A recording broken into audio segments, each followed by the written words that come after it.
Well, it's 3 o'clock, and I'm so happy to be able to say that because I've had a break for almost 2 weeks, and I am just delighted with today's guest. You're going to adore this girl. I do. Um, Her name is Sharon Dooley. Everybody knows her as Sharon D or Sharon D Makeup. And as you come in, I'll see you, and I'll see your questions coming in. And there's nobody there yet. But I will introduce you because she's another Galway girl. She lives in Galway, even though she wasn't born in Galway. And she's an author. She's a speaker. She's a model. She's a positive image coach. She's an award-winning hair and makeup artist. She is the owner of Ireland's Got Curves. She's a former Miss Curves Ireland. And to top all that, she is a proud mother of 7 children. Sharon Dooley, it is my absolute honour to introduce you to my friends here on Rim Junkie.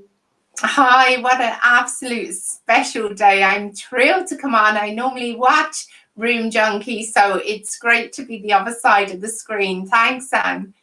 Well, listen, it's my absolute pleasure. And I'm so pleased that you're my first guest back after the hiatus. I see Kavina and Maura Mackey are there as well, both saying hello to you.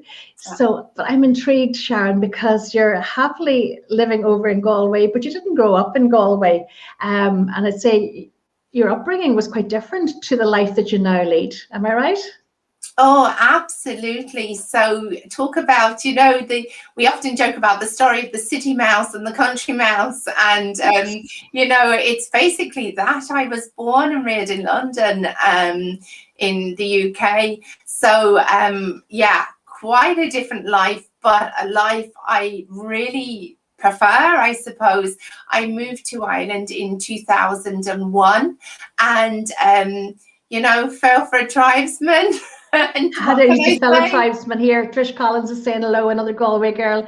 I met your husband actually 2 years ago, almost to the day, Sharon. You and I first met. That's right. The WIN conference was on in Donegal Town. I was actually speaking at it in Harvey's Point, and I had the joy of having lunch with you and your husband. So where did you meet him?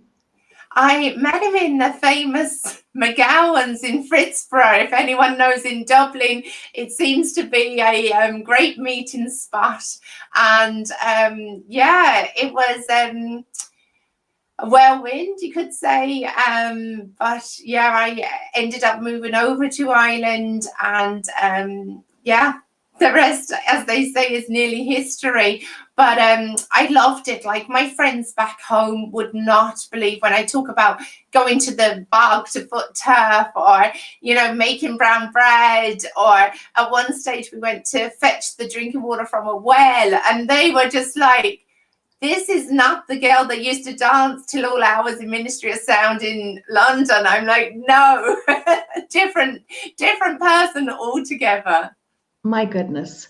But bring you back, because everything is wonderful now. But I know that you've had struggles, and I know that you're happy to talk about this, because I feel it's going to help a lot of the girls and their daughters and their sisters and their friends. So you felt you didn't fit in. Am I right in saying that, Sharon? Which I can't understand. I can't get my head around that. Well, if I tell you a bit about why I felt it, I think you'd understand.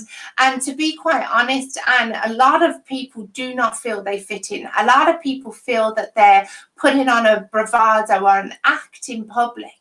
And now it's not about airing all your dirty laundry and all of this kind of thing. But when you're pretending, or when you're putting on a show, as I was, it's exhausting. It wears you out. You have to remember what you say and do. So I'll take you back to my childhood, which is probably where it all began for everyone, childhood.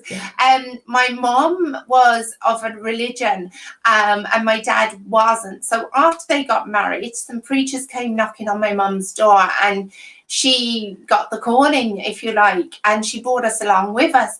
But the religion was very strict and very different to what people were doing around us. So, for example, we didn't celebrate birthdays. We didn't celebrate Christmas. We preached knocking on people's doors. We went to 5 meetings a week. Now, what I'm saying is not torture. Absolutely not. But the way that I felt and the way I dealt with it kind of was, as a kid, imagine like waiting for Santa, because you've heard how magic Santa is, and you hear at school how Santi's coming, and he's coming to these girls that are nasty to you, these girls that might be pulling your hair and, you know, doing things. Yet Santi comes to them, but you're not good enough for Santi to come to you because Santi never came. And I suppose no matter how much you're told, you believe that he's going to come, right? So then things like that, I guess by the age of 8, I knew I wasn't good enough for Santi to come. Only 8? Only 8. I knew he wouldn't come by then. I'd lost faith, and I knew I wasn't good enough for him to come. Also, I grew up in a multicultural marriage, and back in the 70s, where I lived, that wasn't a thing. There was a lot of racism against different, you know, colours mixing in a marriage. I grew up in a predominantly white neighbourhood and area, yet I knew I was different. I didn't fit in again. And people that have heard me speak before, the classic thing was, you know, a Sunday roast. People would have Sunday roast, and maybe I had chicken and rice or curry or lovely food now, but at the time I'd lie and pretend I had a roast dinner just to fit in. My lies were never malicious lies, Anne. They were never horrible, spiteful lies. They were cover-ups the whole time. So I suppose then it came to a head when, like, my dad used to bring us to work. He'd got quite a swanky job in the stock exchange, and we were all excited about this. He was the previous manager because he was a plumber before that, and suddenly he was in charge of, you know, a building in quite a prestigious place. And on a weekend we'd go with him, and I used to love loading all the smell of the coffee cups and ashtrays back then, cigars from board meetings into the dishwasher, and helping the cleaners out, you know, and things like that. But if we were called in the corridor and stopped by one of his work colleagues, because he was white, they'd say to him, "Who's this?" And if he said, "Well, this is my daughter," they would laugh and say, "No, seriously, Vic, who is it?" And it only occurs to me when I'm older, it was more unacceptable to have a brown daughter when you're a white man than to actually kidnap a brown child and have them in a building randomly for no reason, you know. So all of these kind of things, there was lots of things, but all these kind of things made me feel that I just didn't fit in. And I carried that around with me for It's a lot of pressure. A lot of pressure, Sharon. Absolutely, but I didn't know what else to do. But it also led to me not valuing myself. You know, if I wasn't good enough for Santi, then, oh God, you know, and I'm not saying this to break people's hearts. I'm totally over this. It's worked in my benefit in so many ways. I see all the learning and all the wonderful growth I've had from this. I don't follow crowds. I stand up for my own opinion. I don't have to fit in.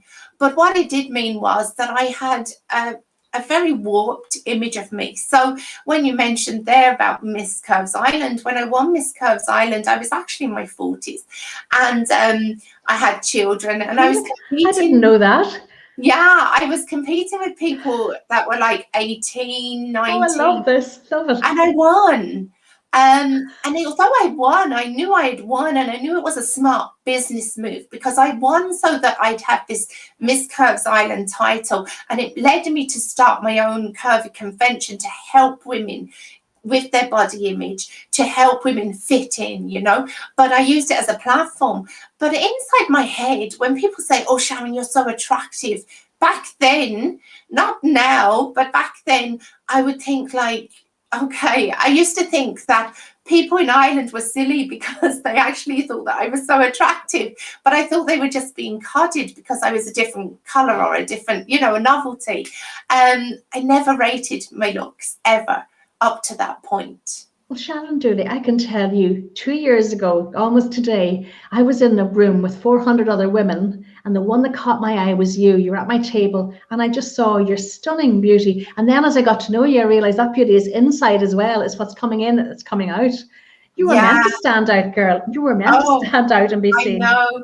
And I definitely don't have them issues now, but I'm talking to anyone of the listeners out there that might relate to the feeling of, I'm not good enough.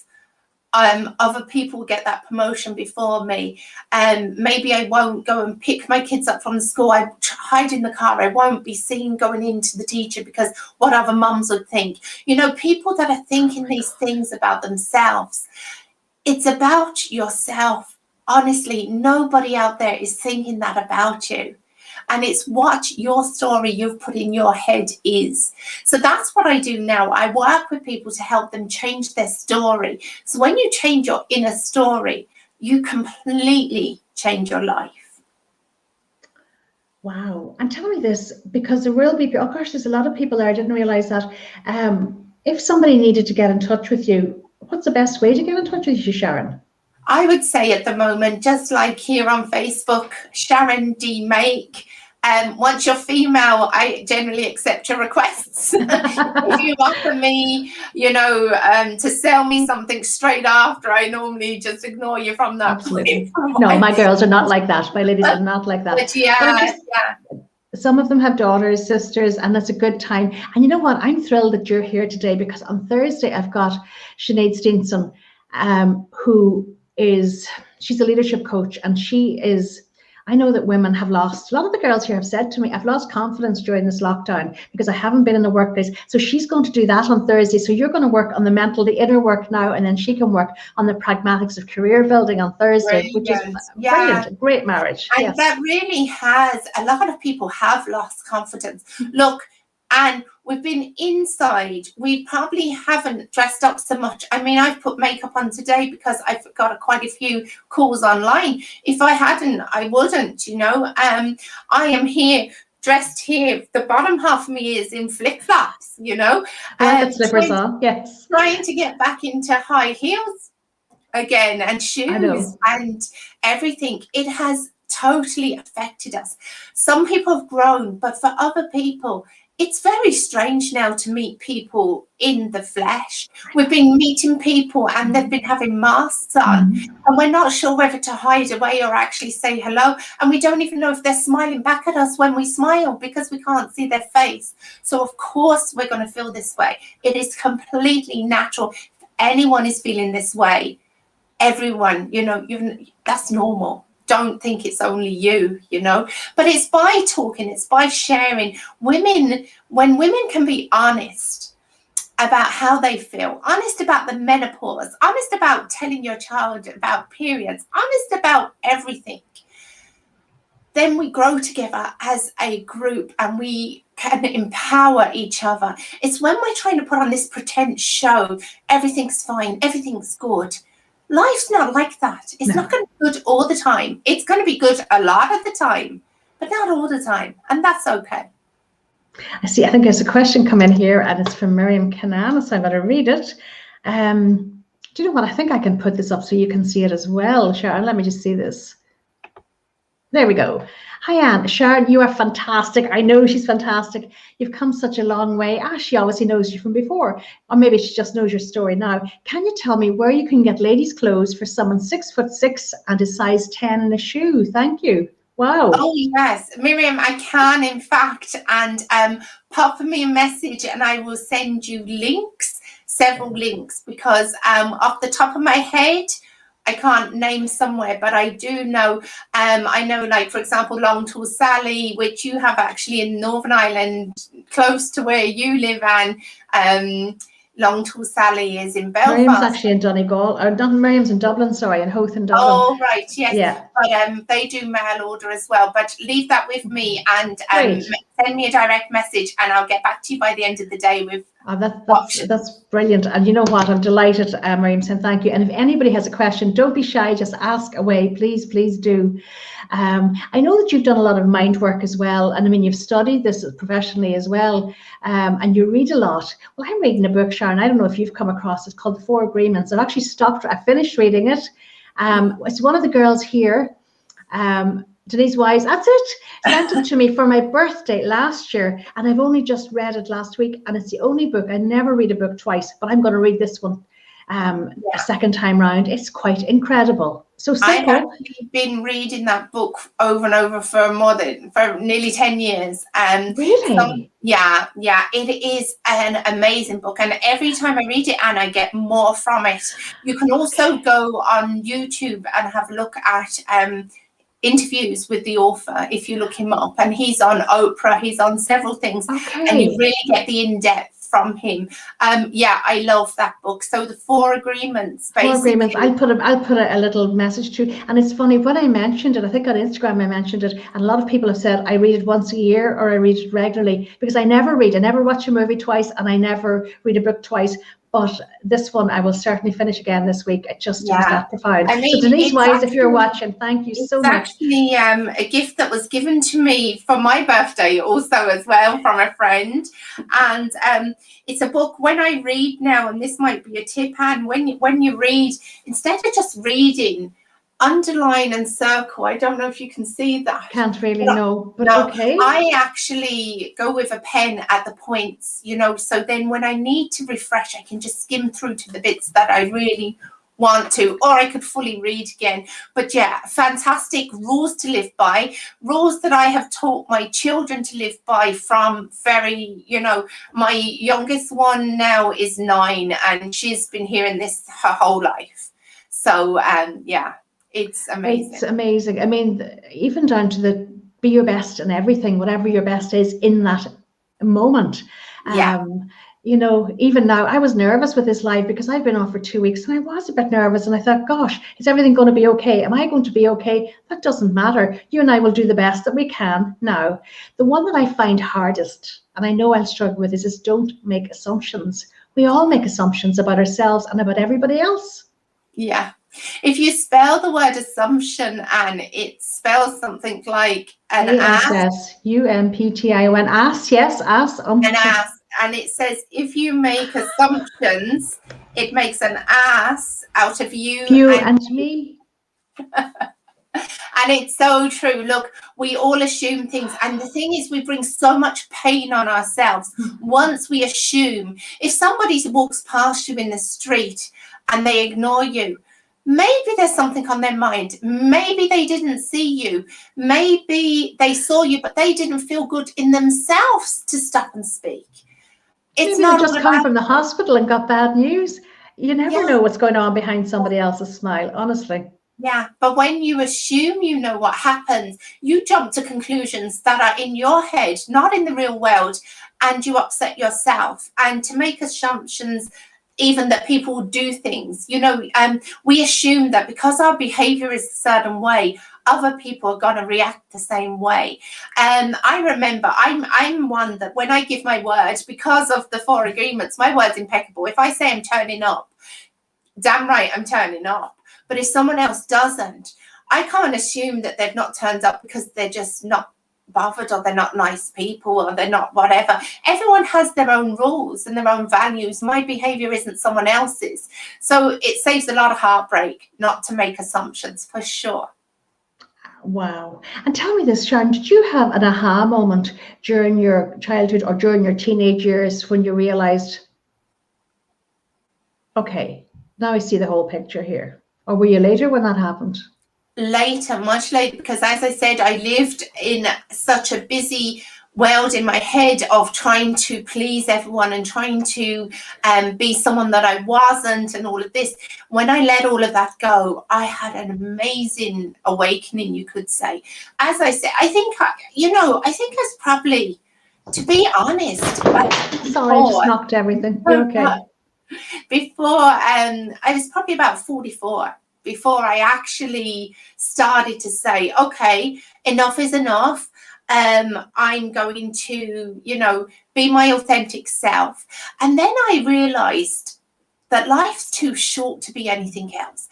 And whatever years I have, look, ladies, when you reach a certain figure of age, you kind of it's like a bucket of confidence comes along, and you put all your worries and cares in that bucket and just send it back, because you come to realization that you're not going to live forever.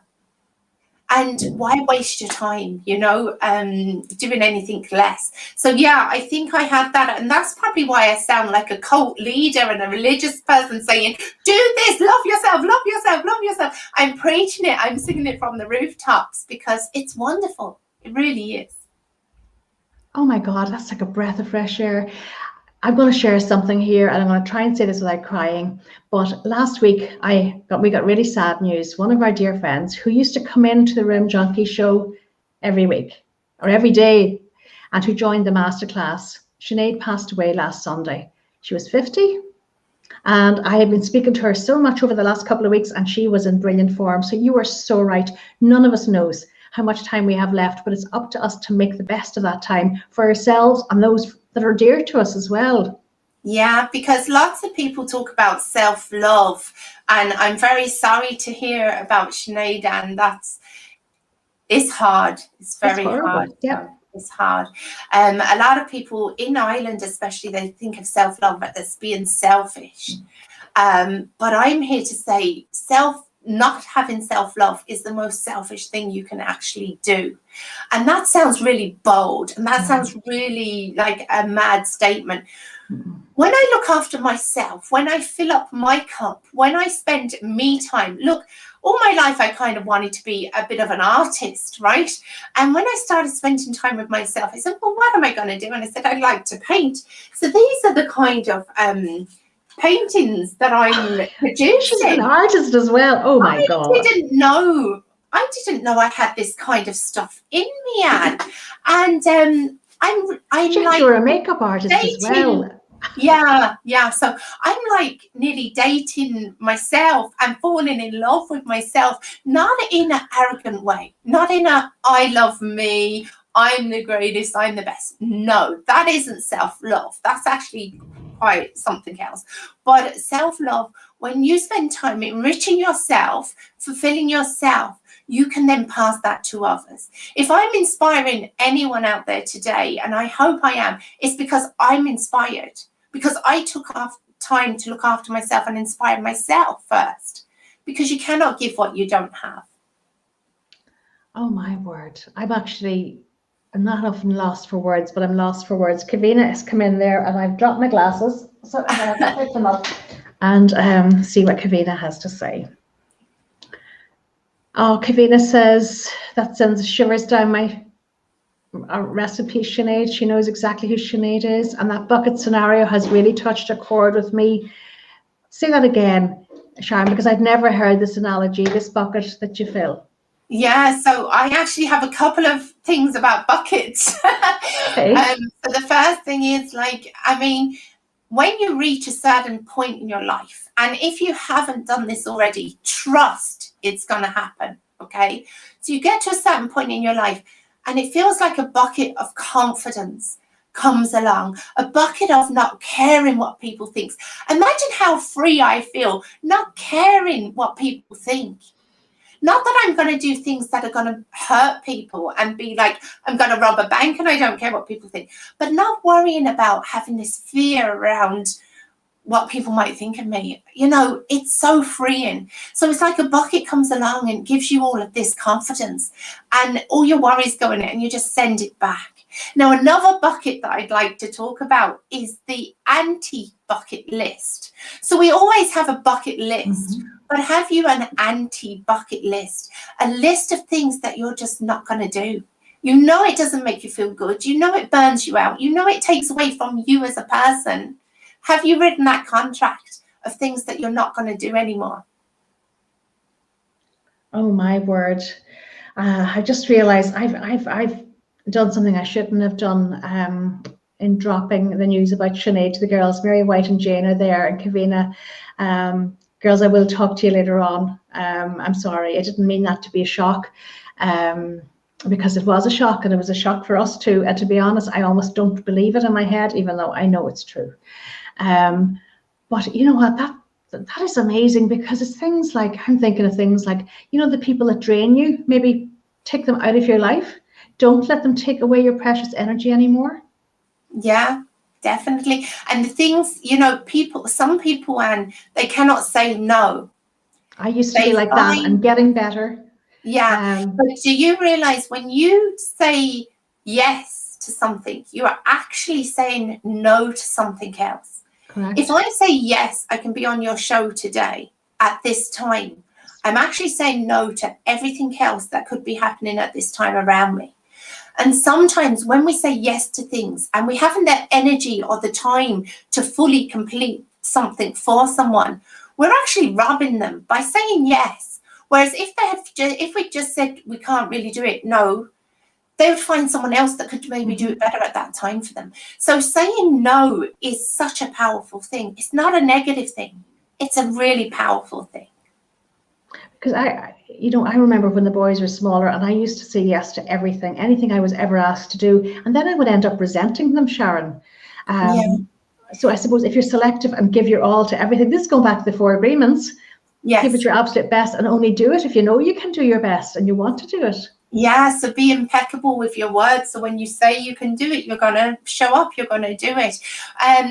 We're living in a world or a time where so many people have been afraid to say no to their children.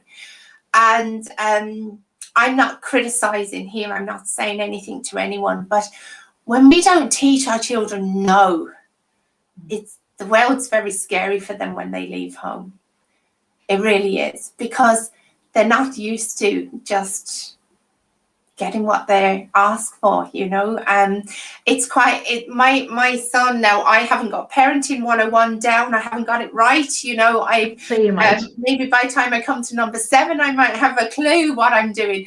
But I noticed when my eldest son went to college, for example, no one could cook in his house. No, not the girls, not the boys. No one could cook. And because I taught him to cook, because I teach all my children on a Friday, one of them cooks, even Amber, who is 9, gets help, but she cooks. But because I've taught him them skills, when he went to college, he didn't have to buy food. Everyone bought food and cleaned the house, and he just had to cook. Good Lord. That's amazing. That's fantastic. Yeah, it was fantastic for him, but it was a shame that other people didn't know how to do it, and I do think that we really need to set our children. We're always talking about making the world a better place for our children. So how about we make our children a better place for this world? Because we need to have warriors coming forward. Everyone asks me who's my inspiration and who's the inspiration person I look up to. But I actually my inspiration is the people behind me that are going to be taken over, because they're the inspiration. To get them sorted is my inspiration. Oh, my goodness. And how many of them are still at home, Sharon? How many kids are still at home? Yeah, so I only have 5 at home now. And then I have my 4th grandchild due in May. Wow, congratulations. Thank you. Yeah, so how is that even possible? When they go, they kind of bring more back, but that's great, that's beautiful. Yeah. Oh, gosh, that day will never come in this house. That's just, Sharon, you really look like somebody in your 30s. I just, wow. Do you really look after yourself? I never used to be honest. I'm very soap and water, but one thing I always did, Anne, was wear sunscreen. From very, very, very young, I always wore sunscreen. But I did a funny thing. I have these notions that come into my head, and for Lent this year, I became vegan. And I must say, I've noticed a huge difference in my skin on a plant-based diet, and not just my skin, my waistline, my energy, everything. I think it was a great move. Now I have started eating eggs again, and I've had fish twice, but I've not missed milk, I've not missed cheese, I've not missed meat, and I was a carnivore. Give me a steak, I haven't missed it. And the thoughts of eating it now is just, as I said with everything, when you change your story, it only takes 21 days to change your story. When you change your story, you just change your life, Oh my goodness. Oh my goodness. Sharon, I'm going to be so mindful of time, because I know that your kids are home from school. They're just back yesterday, so they're going to be clamoring for your attention.